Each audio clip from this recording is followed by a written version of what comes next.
পার্বতীপুরে পূর্ব শত্রুতার জেরে এক ব্যক্তিকে বেঁধে ড্রেনে ফেলে রাখার অভিযোগ, হাসপাতালে ভর্তি। আসসালামু আলাইকুম। এমকে টেলিভিশনের নিয়মিত সংবাদে আপনাদের স্বাগত জানাচ্ছি। আমি ঋতু আক্তার। এতক্ষণ শুনলেন সংবাদ শিরোনাম, এখন ডেস্ক থেকে বিস্তারিত। দিনাজপুরের পার্বতীপুর উপজেলায় পূর্ব শত্রুতার জেরে আব্দুল কাইয়ুম সর্দার নামের এক ব্যক্তিকে মারধর করে হাত পা ও মুখ বেঁধে ড্রেনে ফেলে রাখার অভিযোগ উঠেছে প্রতিপক্ষের বিরুদ্ধে। বুধবার দিবাগত রাত আনুমানিক 2টার দিকে উপজেলার 3 নং রামপুর ইউনিয়নের কাশেরডাঙ্গা রেললাইনের পার্শ্ববর্তী একটি মোটর ঘরে এ ঘটনা ঘটে।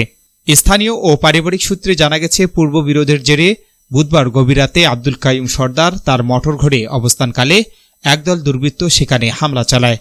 অভিযোগ রয়েছে, হামলাকারীরা তাকে মারধর করে হাত পা ও মুখ বেঁধে পাশের ড্রেনে ফেলে রেখে যায়।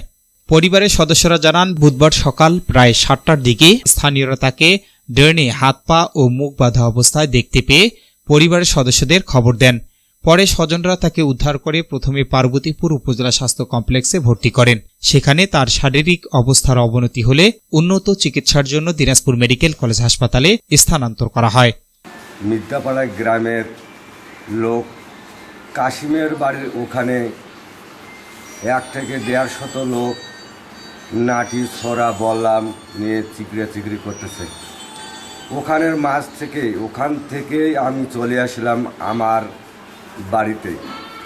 আমি বাড়ি ঢুকা মাত্রে আমার পেছনে ওরা দৌড়িয়েছিল, এসে আমার জানালায় এবং দরজায় এলোপাতারি ডাঙ্গাডাঙ্গি শুরু করে দিল।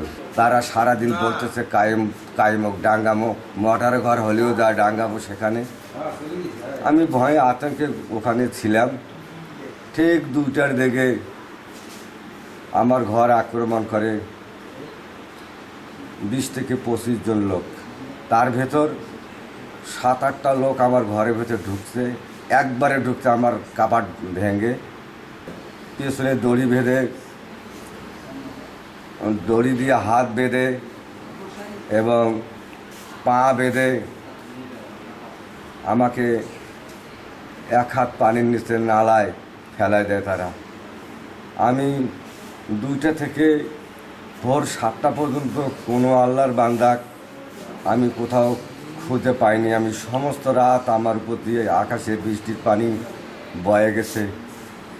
আর আমি সারা রাত চিল্লাই ভাই বাঁচান, কে ভাই আমাকে বাঁচাও, ভাই কে আছেন আমাকে বাঁচাও। কোনো ভাই এগিয়ে আসেনি।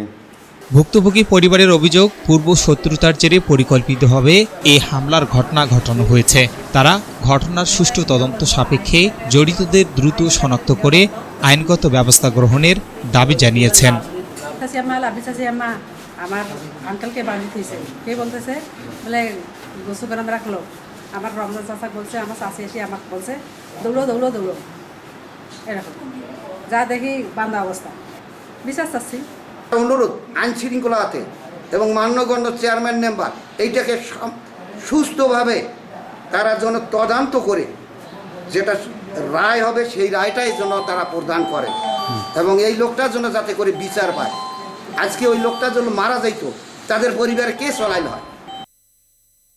S Rahman, news desk, MK television. পরবর্তী সংবাদ দেখার আমন্ত্রণ জানিয়ে শেষ করছি এমকে টেলিভিশনের সংবাদ। এতক্ষণ সাথে থাকার জন্য সবাইকে অনেক ধন্যবাদ।